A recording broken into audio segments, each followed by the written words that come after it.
Hi, my name is Julian. I will present to you my talk about challenges and pitfalls of creating a telephony app. Yeah, a little bit about me. My name is Julian Bokelmann. I'm an Android dev at Clink currently. I have a master's degree in computer science, roughly 3 years experience as a developer, and 1.5 years of that is Android experience. And I will show you briefly the Clink app, since all of the issues that I represent came up while working on this app. It's a cross-platform telephony app, and it's a soft phone, so you can have it on your iOS device, on Android device, and on the desktop. What is the soft phone exactly? According to Wikipedia, it's just any program with which you can make phone calls. So you don't have dedicated hardware for that. So it replaces like this telephones you have in your desk. Yeah. And what is the mission of Clink? What makes it apart from other apps? You can connect many phone providers. Phone providers are the companies from which you get your telephone numbers. And then you can, with the telephone numbers, can call customers. And these customers you can get from CRM tools, from customer relationship management tools. Yeah, why would you want that? You can communicate with customers. You have cool call features like transfer, handover, or switching. And Clink has modern design. So, a telephony app. Most of you write apps for phones, right? But how many of you write phone apps? So how many of you are working on something like communication apps? Raise your hands. Oh, some. Okay, cool. Yeah, there's some challenges that you might have in telephony apps or communication apps that you don't have in other apps. But let's start very simple. Let's just start with a single button in your app, just one big green button. And when you click it, you always call the same person, same number. Let's call him Henry. So what exactly should happen if I click this button? Well, I want to establish a connection between my device and the device from Henry. And to establish a connection, you need some kind of network. And your default telephony app, so every one of you has on their Android devices, uses this built-in GSM hardware module. So there's actually hardware in your phone for making phone calls. But as a third-party app, we can use it. But if we use it, we have to implement like a full feature set of a default dialer. Also like stuff like emergency calls, which you might not want to deal with. And also, if you use that, you lock yourself kind of into the Android system a little bit. What can you use as an alternative? You can just use the internet, and then you can call it voice over IP or VoIP. The newest telephony standard also uses the internet as the network, so it's not bad or anything to use the internet as a connection. As a network. Yeah, and if you then want to make a connection to another phone, you have to use the ZIP protocol. The ZIP protocol is used to connect two phones with each other. It can't really send audio, it just handles the connection between the two phones. And it was not designed with connectivity issues in mind, like slow internet. But I said you can't send audio via ZIP, but how do you do it then? You need some kind of asterisk or 3CX server in the middle, and then you send your audio via RTP. That stands for real-time protocol, and it's a network protocol for delivering audio over IP networks. Now you can imagine ZIP looking something like this. You have some messages flying around, and at some point the call is established, and you have this blue line in the middle where you send your media back and forth with this asterisk or 3CX server. But you can also you have also an alternative to zip. You can also use WebRTC. WebRTC is not like a single protocol, but more like a collection of technologies. It's also a little bit newer, and yeah, the big difference is that it also handles the audio for you. So it manages the connection like zip, but you can also send audio. And it's used by big softwares like MS Teams or Slack, and you don't require a stable connection. So you have that advantage. One big drawback is that you can't really call regular phone numbers like zip. And that is the huge drawback. So you can't really call just any number you have with WebRTC. Yeah, if you imagine like MS Teams or maybe Google Meet, you can just call other Google Meet users, not phone numbers. Yeah, you could imagine WebRTC looking something like this. You have the signaling server in the middle, a little bit similar to like zip, where you handle your connection, and then you have these peers on the left, on the right, and then can send audio between them. So what are your options now for your phone app? You can either just use WebRTC, but then again you lose the connection to really call phone numbers. You can use just zip. Then you have to implement a zip client into your phone app. You can actually absolutely do this. We have another product at Zipgate which is called Satellite, which does exactly that. Or you can use a combination of zip and WebRTC, and this is what we do in the Clink app. We have a telephony backend that handles the zip for us, and our phone app just has to speak WebRTC with this backend. Yeah. But either way, you have the problem that you have to deal with native code, since there are no Java or Kotlin libraries directly for zip or WebRTC.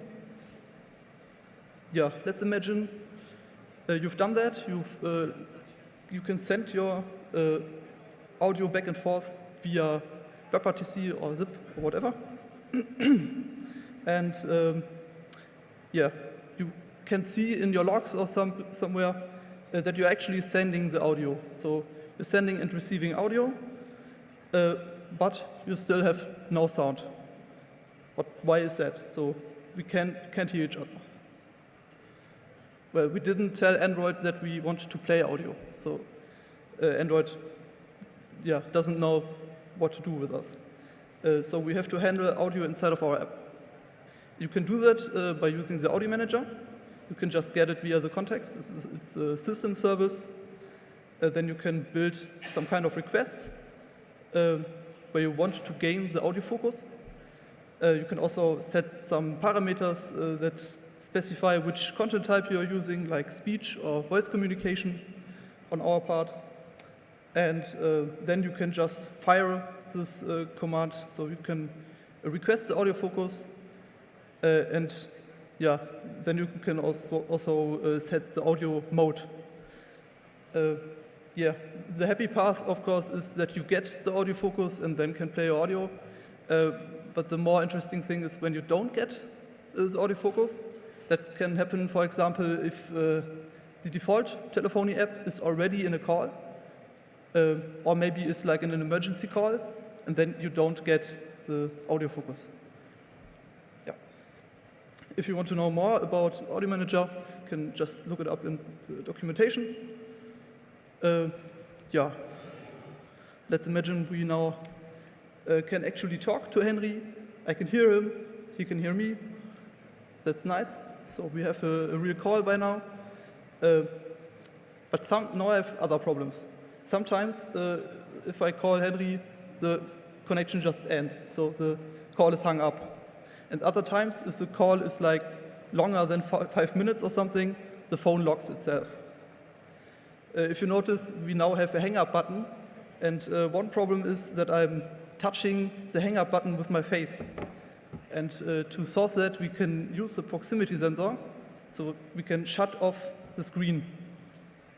Then the phone is not locked specifically, but just the display is off and doesn't receive any touch inputs. And for the other problem, we can use the wake lock, so we can just say to the device it shouldn't lock itself after like 5 minutes or something, because that is like the default energy-saving thing, that your phone locks itself after some time. Yeah, let's look at some code. These two things are basically just two types of wake locks. The proximity thing is the proximity screen off wake lock. You can just acquire that for like 2 hours and then release it again after your call is finished. But the wake lock, the other thing, the partial wake lock, you have to reacquire like every 5 minutes, because Android doesn't seem to like that you just set the wake lock to like 2 hours or something. Yeah, and then again, you can release it when you are finished. If you want to look in deeper into that, you can just look at the documentation of the Power Manager. Let's imagine this next scenario. I'm again with a call, in a call with Henry, and we talk about the weather or stuff, I don't know. And then suddenly I get an incoming call, and then I get the ringtone blurted into my ear, and I can see this call screen from the default dialer app, so the regular phone app, and I get a call while I'm already in a call. And yeah, why does this happen? We don't want to like interrupt our call when another call comes in through the default dialer. The problem is again that we didn't tell Android that we are already in a call. So how do we do that? For that, you have to use the Telecom Manager, the connection service and connection from the Android Telecom package. The Telecom Manager is an open class. That means there is a base implementation, and we can use that to call functions. But we can look at the base implementation of the Telecom Manager.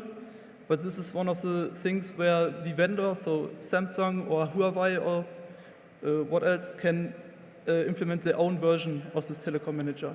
So it's kind of like a black box where we cannot really know what happens inside. The connection service and connection abstract classes, that means we have to provide an implementation ourselves. It's kind of like an interface.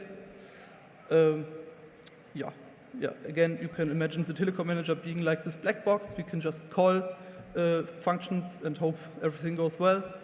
And the other two, we have to provide our own implementation. So let's look how we can place a call then. We have our app. We just call the place call method on the Telecom Manager.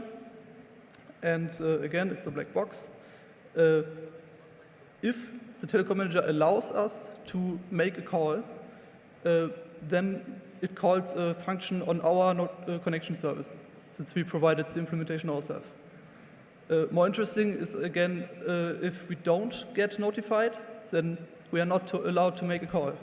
Then you have to handle that somehow. You have to hang up or show an error or something. This can, again, happen if there's an ongoing emergency call, for example. Then you probably don't want to interrupt that call with, like, for example, an incoming call from your app. This connection, but if we then get notified in our connection service, we can create a connection object. And this is kind of the link between us and the Android operating system. So every time you want to make changes to the call or want to interact with the call, you should use this connection object. And this connection object is also known by the Android operating system. So through this object, they know that we are currently in a call. Let's look at some more code. This place call method, on the top we just define a URI, where we just have a telephone number. Then we create this extras bundle where we say our app identifier name and which connection service we are using. So it's our connection service there. And then we just call the function on the Telecom Manager. And if we are allowed to make a call, then the onCreate outgoing connection on our connection service is called. And there we have to now create this connection object. We can also now take this connection object and save it someplace else where we can access it, but it will get returned, and then the Android OS also has this object. So now you might ask, this was placing a call, how can I hang up?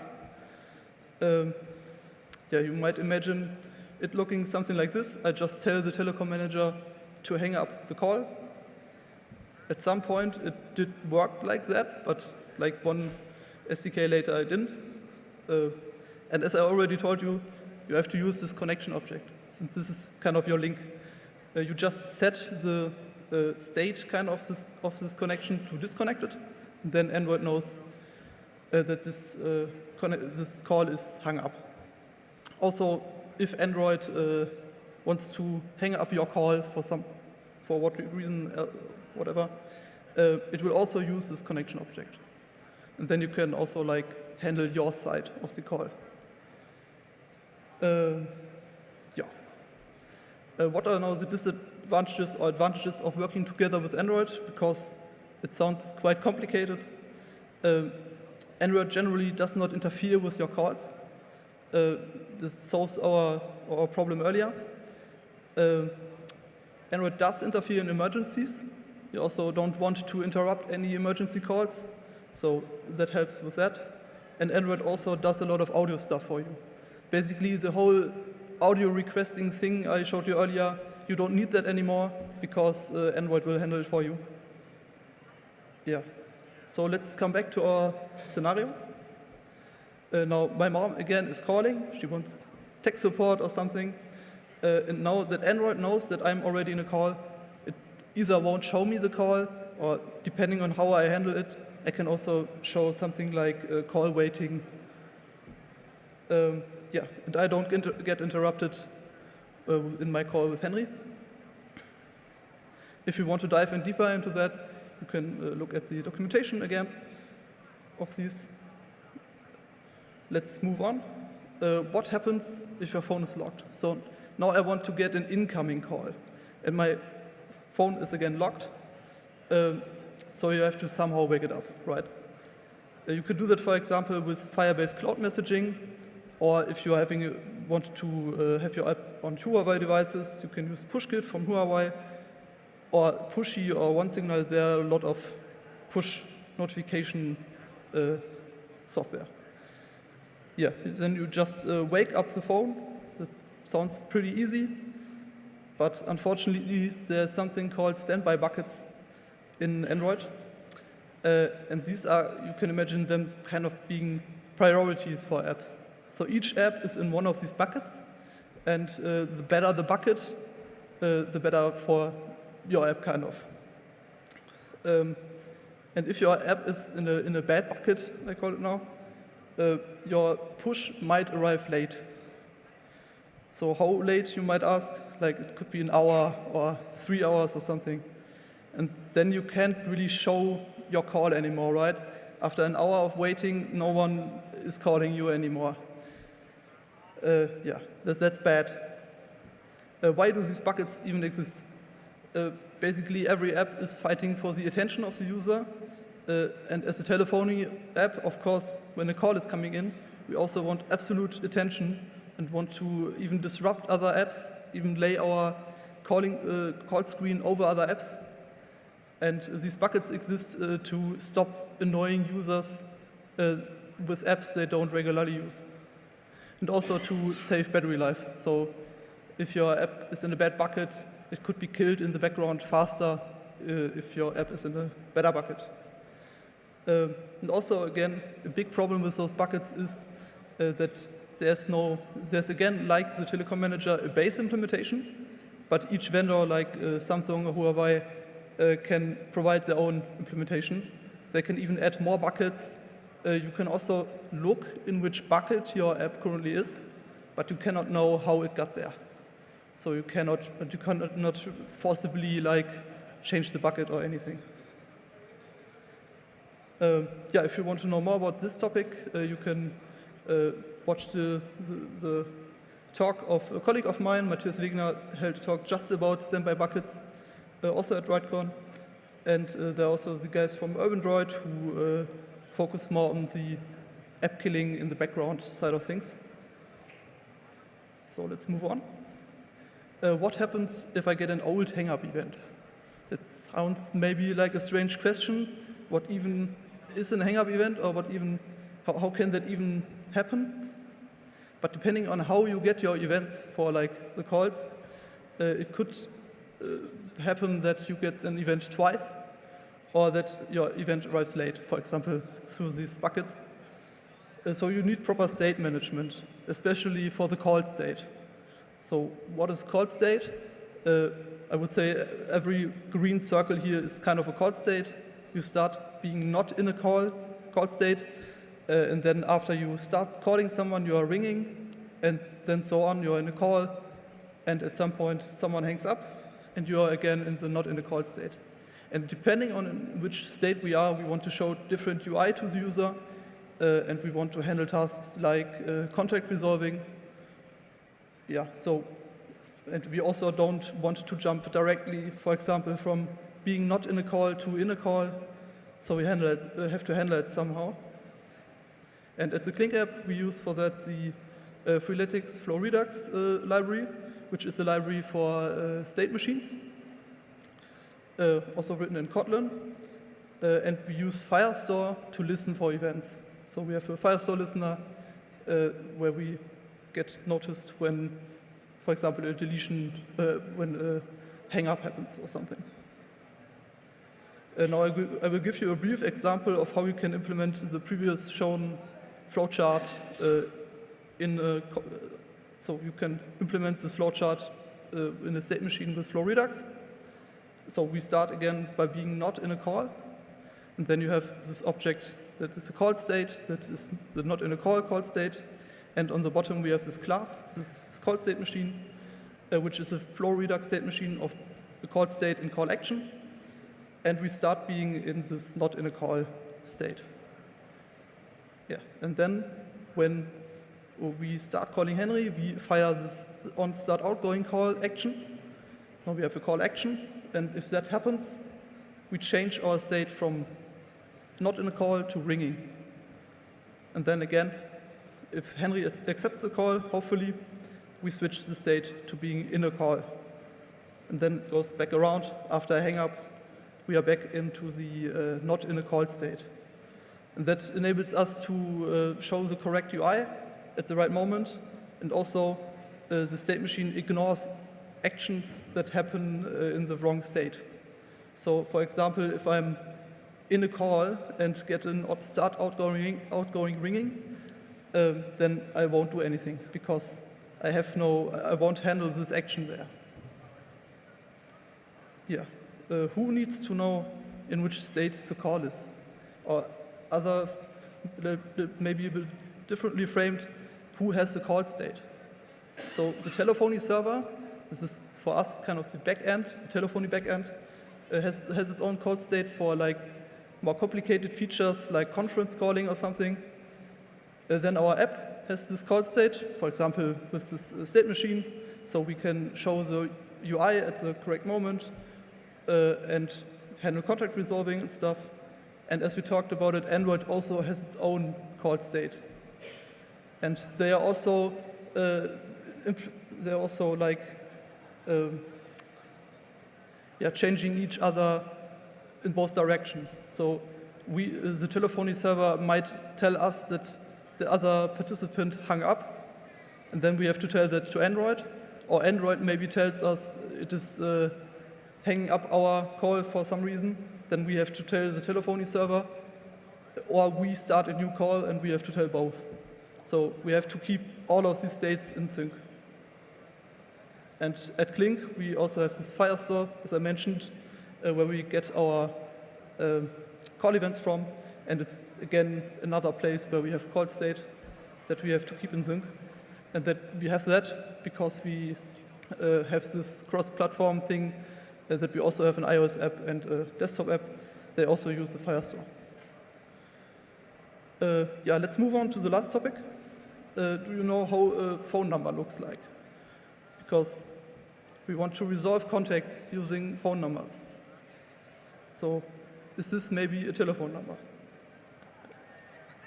Yeah, sure, why not? It's a telephone number. Then is this also a telephone number? You now have a plus sign in front. Sure, also. Then now you have nice formatting or something. Everyone does it differently. Why not? It's also a telephone number. I can go on forever with these examples. For example, you can have the European emergency number or like direct dial or something where you just type in a single number. What I want to say with that is that you can't really write a nice regular expression that says if something is a telephone number or not. For example, can you have an emoji in a number? I would say no, but if you are creative enough, then you could have a telephone number, or maybe a number you can call. Yeah, we really like the E164 format because it really concisely says which part is which.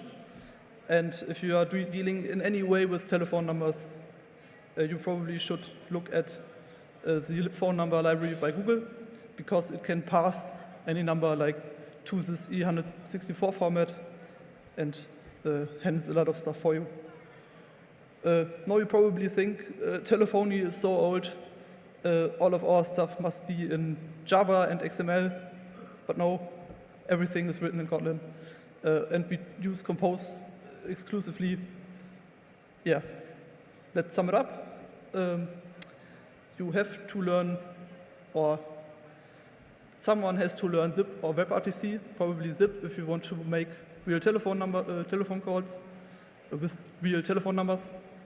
You should work together with Android, since it gives you a lot of stuff. For example, like the audio thing, the sensors, and also like call management, so you don't get interrupted.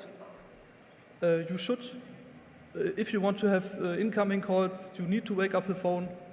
You could use Firebase Cloud Messaging for that, but you should keep the standby buckets in mind, and you really have to manage your call state, because otherwise you get really weird bugs that some call is like hung up after 2 hours or something, or like a call, the hang-up event comes 2 hours late, and then another call gets hung up by this other call. Yeah, it's weird. Yeah, thank you for your attention.